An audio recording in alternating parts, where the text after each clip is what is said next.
Subscribe করুন Sony ৮, click করুন bell icon.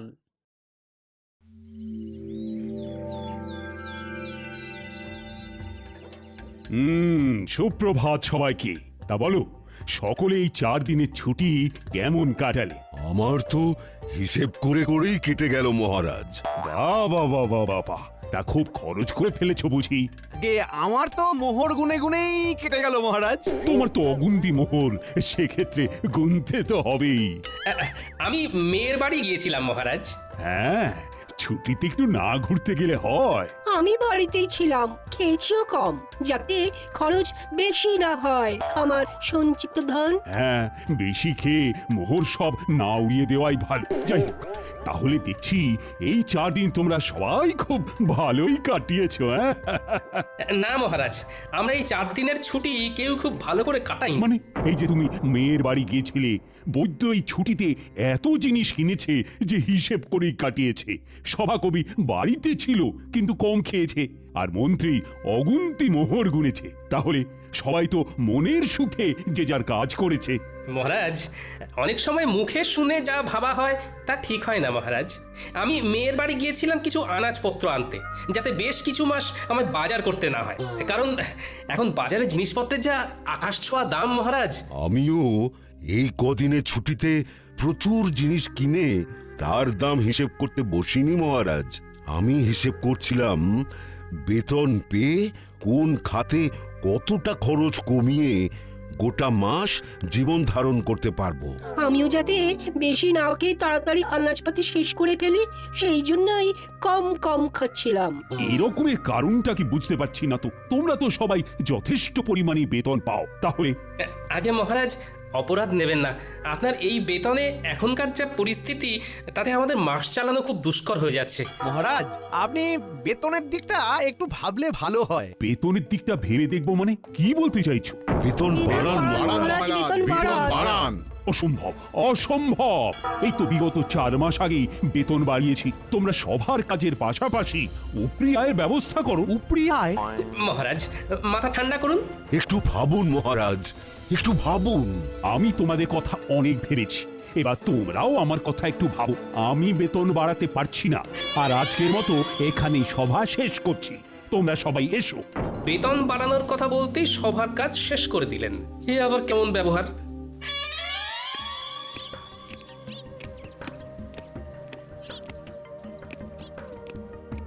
একি মহারাজ, আপনি এখন এই অসময়ে? হ্যাঁ, চলে এলাম আর কি। সবাই একটু গন্ডগোল হয়েছে। তারা বেতন বাড়াতে বলছে রানী।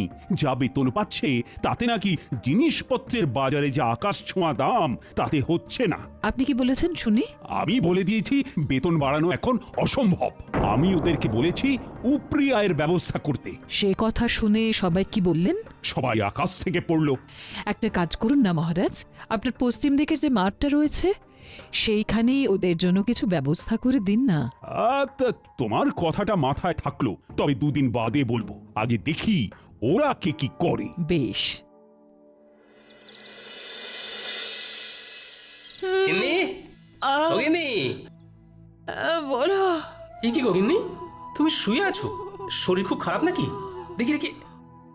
হেমা, তোমার গা তো জ্বরে পুড়ে যাচ্ছে। কিছু খাওনি নাকি? আমি উঠতে পারছি না। আজকে রান্নাটা যে কি করে করব বুঝতে পারছি না গো। হ্যাঁ, রান্না নিয়ে কিছু ভেবো না, ও আমি করে নিচ্ছি। তুমি শুধু চুপটি করে শুয়ে থাকো দেখি। না, সে কি করে হয়? তোমার এসব রাধা বাড়া অভ্যেস নেই। আরে তোমারও কি জন্ম থেকেই স্বামীর সাথে ঘর করার অভ্যেস ছিল? হ্যাঁ, সেই তো আমার সাথে বিয়ের পরে অভ্যেসটা হয়েছে। আমার কথা আলাদা, আমি মেয়ে মানুষ। বা রে বা, বেটা ছেলে বলে কি রান্নার অভ্যেস তাও আবার কদিনের জন্য হবে না? এইসব একদম বাজে কথা গিন্নি।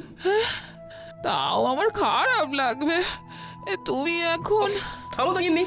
শোনো, আমি এই কদিন রাঁধবো, আর তুমি শুধু গ্যাট হয়ে খাটের উপর বসে খাবে, বিশ্রাম নেবে। তুমি শুধু আমি রান্নাটা কেমন করি সেটা দেখো।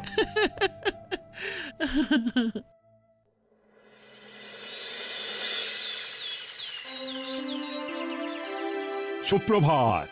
আশা করি সবাই ভালো আছো। কালকে যা হলো তারপর কি আর ভালো থাকা যায় মহারাজ? দেখো, আমি তোমাদেরকে যা বলার বলেই দিয়েছি। এই যাবৎকাল তোমাদের যখনই যা অসুবিধে হয়েছে আমি পাশে ছিলাম, এখনো আমি পাশে থাকবো। তাই বলে যখন তখন বেতন বাড়ানোটা সত্যিই অসুবিধের। আমি তো শুধু চিকিৎসাই পারি, এর বাইরে তো কিছুই পারি না।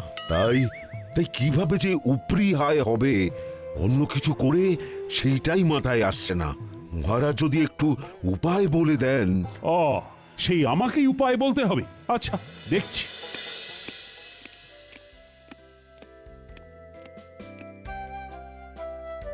মহারাজ, বলছি কি, সুপ্রভাত রানীমা। সুপ্রভাত।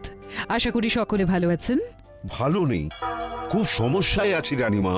তা আজকে গোপাল আসেনি কেন? তাই তো, তালে গড়ে খেয়ালই নেই। আগে মহারাজ, আমি এসেছি।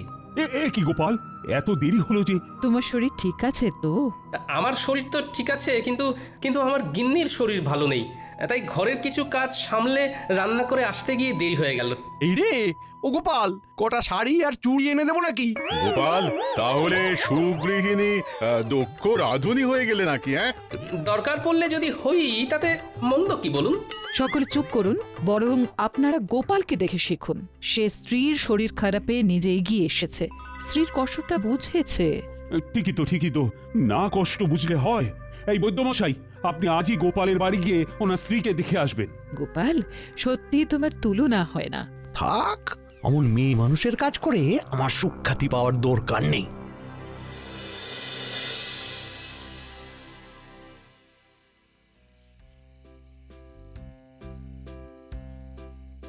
কি ব্যাপার রানী, এমন উদাস ভাবে বারান্দায় দাঁড়িয়ে?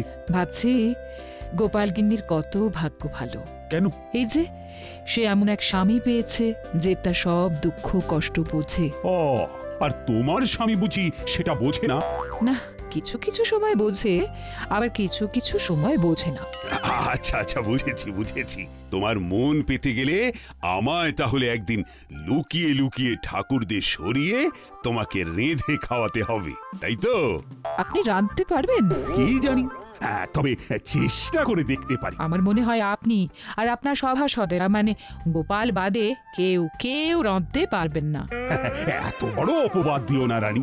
গোপাল ছাড়াও আর বাকিদের ভিতরে কেউ না কেউ নিশ্চয়ই রাঁধতে পারে। বলছেন? আচ্ছা, একটা কাজ করলে কেমন হয়? কাজ? কি কাজ?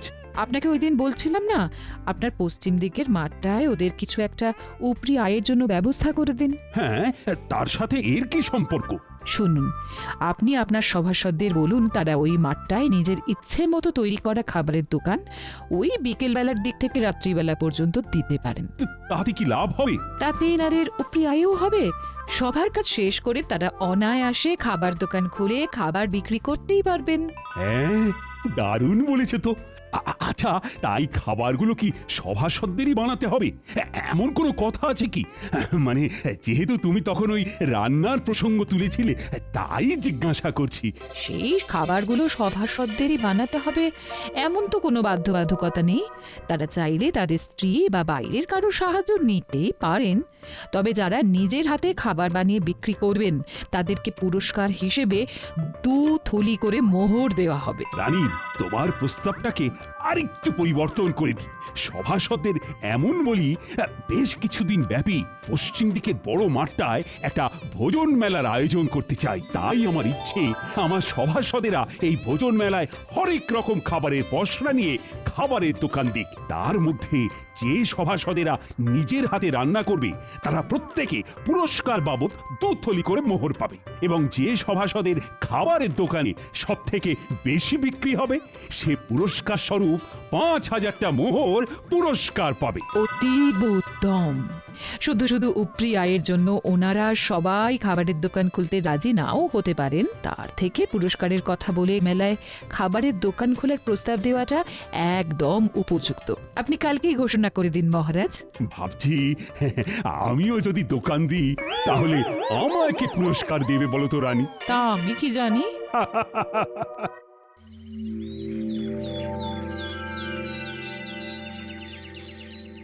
হ্যাঁ, তোমাদের সকলকে আজ একটু তাড়াতাড়ি ডাকার পিছনে আমার একটা বিশেষ উদ্দেশ্য আছে। কি উদ্দেশ্য মহারাজ? মহারাজ আমি তোমাদের সকলের উপরি আয়ের জন্য একটা পদ ভেবেছি।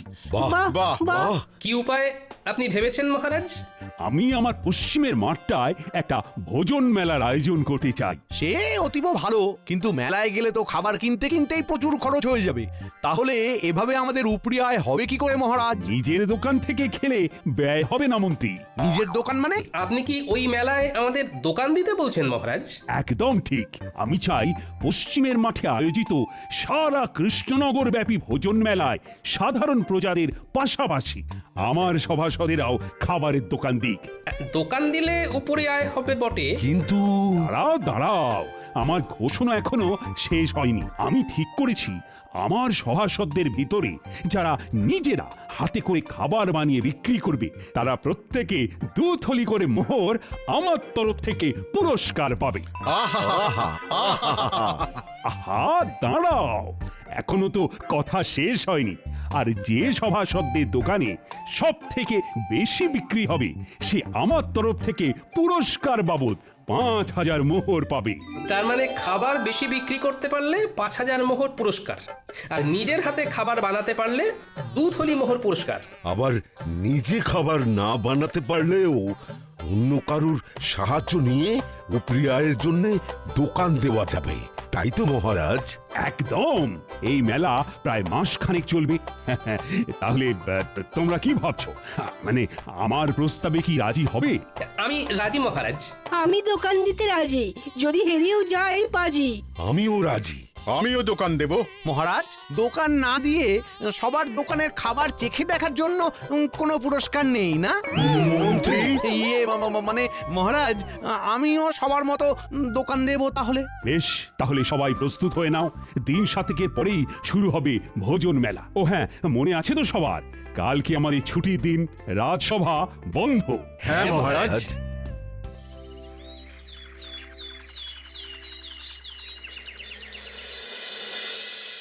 গিন্নি, ও গিন্নি, আরে ও গিন্নি, শোনো না। হ্যাঁ, তাহলে তাহলে তুমি বলছো আমি বেশ ভালো করেই জিলিপি, অমৃতি, গজা এসব বানাতে পারবো না? হ্যাঁ, খুব খুব ভালো করে পারবে। তা আমার প্রতি তোমার এত আত্মবিশ্বাসের কারণ কি?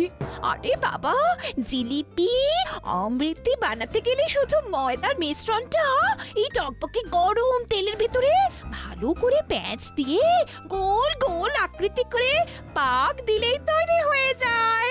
আর এই প্যাঁচ দেওয়ার ব্যাপারে কৃষ্ণনগরে তোমার মতো পারদর্শী আর কেউ আছে বলে তো আমার মনে হয় না। ঠিক বলেছ। তোমারও যা প্যাঁচালো মন, সেই মনের প্যাঁচের মতো আমায়ও যা সুন্দর করে তুমি জিলিপি অমৃতি বানাতে শেখাবে, আহা আহা, তারপর আমার পূর্ব অভিজ্ঞতা তো আছেই। যাকে যাক, এই চলো শুরু করে, চলো চলো।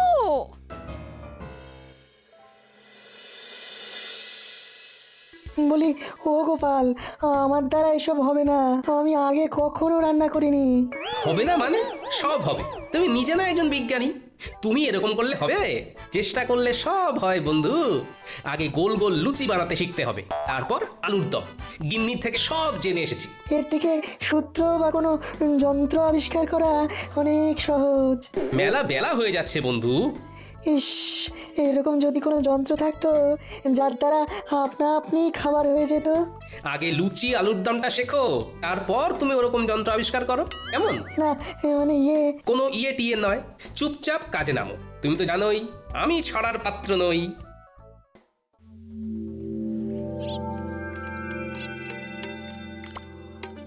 কি হে বন্ধু, কি খবর? বিজ্ঞানী কি রান্না করেছে জব্বর? শিখিয়ে তো এলাম তাকে, একদম ফল পাওয়া যাবে ভোজন মেলায় হাতে নাতে। আহা, কি দারুণ ছন্দ! দেখো তো কেমন বেরোচ্ছে ঘুগনির গন্ধ। কি দারুণ গন্ধ! তা সভাকবি, তুমি কি রাঁধতে পারো? হ্যাঁ, আমি রাঁধতে পারি, তাতে নেই কোনো সংশয়। সেই জন্যেই মেলায় বিকাবো ঘুগনি ও মুড়ি মহাশয়। সাবাস বন্ধু, সাবাস। তা তুমি কি বেচবে গোপাল? ঠিক করেছো কি ঘুম থেকে উঠে সকাল সকাল? না বন্ধু, কিছু ঠিক করিনি এখনো, দেখি কি বিক্রি করি। হ্যাঁ, তাড়াতাড়ি ঠিক করে ফেলো, কারণ খুব তাড়াতাড়ি দিন যে ঘনিয়ে এলো। গোপাল, ভেবেছি চপের দোকান দেব, কিন্তু বেসন গুলতে গিয়েই তো কাল ঘাম ছুটছে। আপনার এই দুই হাতে নিজে এত পাচন গুলেছেন, আর এখন বেসন গুলতে গিয়ে নাকানি চোখানি খেলে হবে? আমার ভয় করছে গোপাল। দেখি তো, আমার সামনে আপনি গুলতে বসুন, কেমন ভয় লাগে আপনার দেখি। গোপাল, তুমি পারো বটে। একবার হাঁক দিলাম আর তুমি সাহায্য করতে চলে এলে। বৈদ্যমশাই, আমরা একই রাজ্যের লোক, তাই বিপদে ডাক শুনেও মুখ ঘুরিয়ে না শোনার ভান করে বসে থাকলে হবে?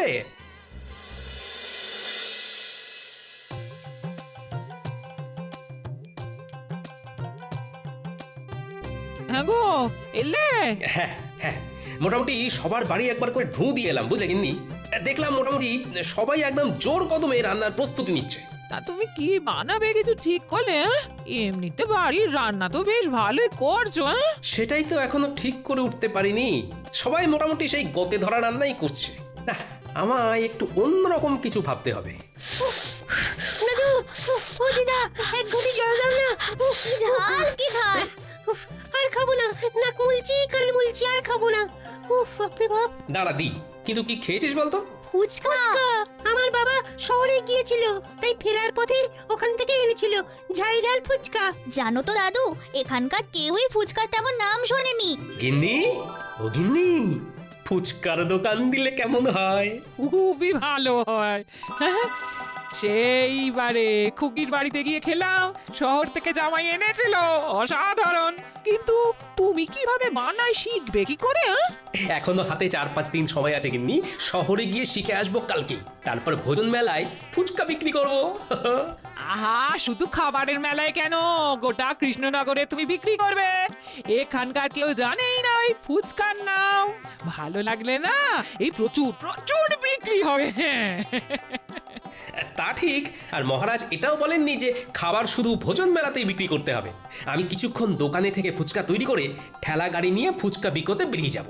তারপর তুমি আর ন্যাপলা পুঁটি গুলটে দোকান সামলাবে। দাদু, তুমি চিন্তা করো না, আমরা সব সামলে দেব। দারুণ দারুণ জিনিস খাওয়ালে গোপাল, অপূর্ব স্বাদ। পুরটা খাসাও মেখেছো গোপাল। শুভেচ্ছা বন্ধু, একদম অন্য ধরনের জিনিস খাওয়ানোর জন্য। আর অসংখ্য ধন্যবাদ আমাকে লুচি আলুর দম শিখিয়ে দেওয়ার জন্য। আরে ধুর, কি যে বলো, তা বিক্রি কেমন হচ্ছে? আমার দোকানেও মন্দ নয়। আমার দোকানেও তোমার কল্যাণে বেশ ভালোই বিক্রি হচ্ছে। বাহ, শুনে ভালো লাগলো। হ্যাঁ গো, আর দেরি করো না, দেরি করো না, ফুচকার ঠেলাটা নিয়ে গুলটিকে সঙ্গে করে নিয়ে রওনা দাও, আমরা দোকান সামলে নিচ্ছি। হ্যাঁ, ঠিক বলেছো গিন্নি। এই গুলটে, চল চল চল। ফুচকা নেবে গো, ফুচকা, ফুচকা নেবে গো, ফুচকা। ভোজন মেলায় গোপালের বিখ্যাত ফুচকা। এক মোহরে 7টা, খেয়ে যাও খেয়ে যাও, এক মোহরে 7টা। ফুচকা নেবে গো। ফুচকাটা আবার কি? হ্যাঁ হ্যাঁ, আমি বুঝেছি বুঝেছি, ফুচকা কি, তাও আবার খাবারের মেলায় গোপালের বিখ্যাত ফুচকা। চল চল চল, খেয়ে দেখবি, চল বাকিদেরও ডাক। একটু ভালো খেতে, ভালো খেতে, আরো দিন আরো দিন, আমায় ফুচকা দিন। দাদু, মন বলছে এই এক ঠেলা গাড়ি ফুচকা না নিমেষেই শেষ হয়ে যাবে। দেখে নিও দাদু, তুমি হবে সেরা বিক্রেতা। দূর পাগলা, সেরা বিক্রেতা না, সর্বোচ্চ বিক্রেতা। দুটো একসাথে বললেও কিন্তু মন্দ লাগবে না।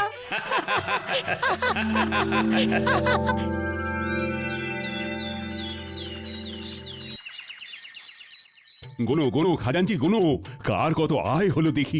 মন্ত্রীরটা হলো 1, 2, 3, এই সর্বমোট 300 মোহর। তবে মন্ত্রী মশাই নিজেই সব বানিয়েছেন। বেশ বেশ, পরের জন। পরের জন হলেন বিজ্ঞানী বাবু, তার মোহর 1, 2, 3, সর্বমোট 900 মোহর। ইনিও নিজের হাতেই খাবার বানিয়েছেন। এই বিজ্ঞানী আমার থেকেও বেশি আয় করেছে, এ কি কপাল! হ্যাঁ, এরপর সভাকবি, ওনার মোহরের সংখ্যা হলো 1, 2, 3, সব মিলিয়ে 850 মহারাজ। ইনিও নিজের হাতে খাবার তৈরি করেছেন। বাহ বাহ বাহ, চমৎকার। তারপর? এরপর বৈদ্যমশাই, ওনার মোহর হলো 1, 2, 3, 600 মোহর মহারাজ। ইনিও নিজেই চপ বানিয়েছেন।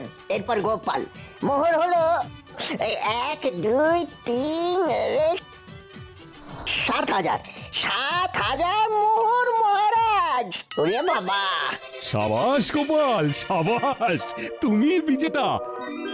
এই এই এই এই ফলাফল মানি না, কারণ গোপাল শুধু ভোজন মেলায় নয়, সারা গ্রাম সারা রাজ্য ফুচকা বিক্রি করেছে। মন্ত্রীমশাই, মহারাজ শুধু বলেছিলেন ভোজন মেলায় খাবারের দোকান দিতে। উনি এর পাশাপাশি এরকম কিছু বলেননি যে সেই খাবার কেবলমাত্র ওই মেলা ছাড়া মেলার বাইরে কোনোভাবেই বিক্রি করা যাবে না। তাই আমি আমার ফুচকার বিক্রি বাড়ানোর জন্যে মেলা ছাড়াও মেলার বাইরে এই রাজ্যের অন্যান্য গ্রামেও বিক্রি করেছি।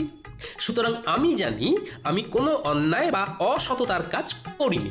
আমি গোপালের এই যুক্তিকে খণ্ডাতে পারবো না, কারণ গোপাল একদম অকাট্য যুক্তি দিয়েছে। ধন্যবাদ ধন্যবাদ গোপাল, তুমি আরেকবার আমাদের চোখ খুলে দেখিয়ে দিয়েছো যে কিভাবে সততার সাথে পরিশ্রম করে নিজের আয় বাড়ানো যায়, কিভাবে বুদ্ধি খাটিয়ে কোনো নতুন জিনিসকে সবার সামনে তুলে ধরা যায়। সেই জন্যেই তো গোপাল আমাদের সবার থেকে আলাদা। নাও আনো এবার পুরস্কারটা, তার সাথে সবাই মিলে বলো গোপাল আমাদের সেরা, তাই ধন্য হয়েছি মোরা। গোপাল আমাদের সেরা, তাই ধন্য হয়েছি মোরা। For more updates, subscribe to our channel, click the show links and enjoy watching the videos.